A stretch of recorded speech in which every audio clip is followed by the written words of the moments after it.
glad to try to contribute to your training and comparative knowledge on how peace is such a key word according to a very specific situation and context, which is the West. Because sometimes peace seems to be challenged because East-West relations are problematic. And in some way, this is part of a complexity we need to manage, and we need to also be prepared on these complexities. But on the other side, we have to understand that within these complexities, East and West, according to the Holy Quran, are places where Allah is present. And we can try to recognize and be connected to his spiritual dimension in the East as well as in the West. So my first point would be to avoid any polarization, any conflict between East and West, because this is part of our duties and also of our engagement as peace builders, but also as peacekeeping process.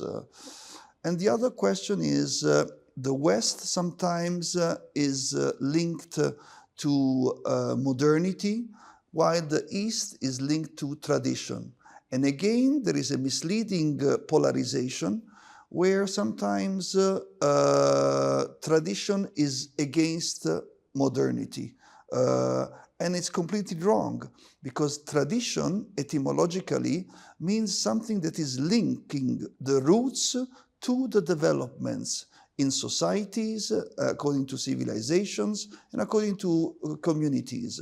So we need to understand that we have to honor our roots in order to produce our good fruits.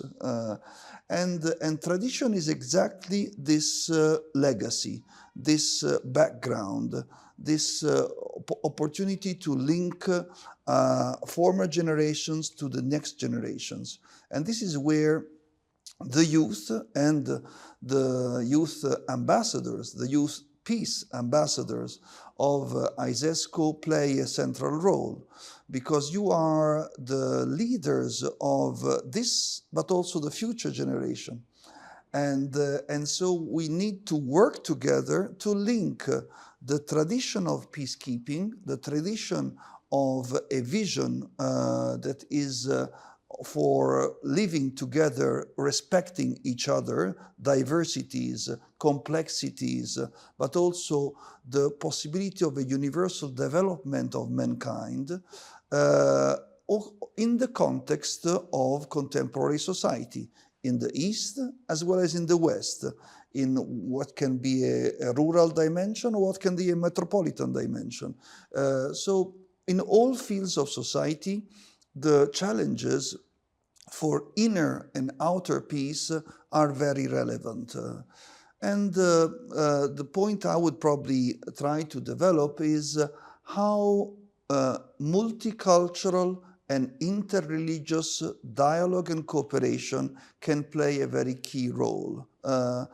It does play a key role coming from the West, because we have two problems or narrow-minded extremist interpretations. On one side, you have a monoconfessional ideology of the West. So the West is only Catholic, is only Christian, and all the other religious identities do not exist or are the object of double standards or discrimination or hatred or persecution. And the other extreme is we are an ultra postmodern society, and religion is something that we do not care of, so we have to live according to an ultra-secular vision of materialistic, individualistic life and system. And of course, these two extremes are not consistent with tradition and are not consistent with the value and the heritage of cultures and religions. and in all fields of life. So what we need to develop is really this multicultural dimension to find the great blessing, if I may say, in diversity, in pluralism, because every cultural identity has a way to provide an added value to the richness of society. So society is not one color, is multicolor.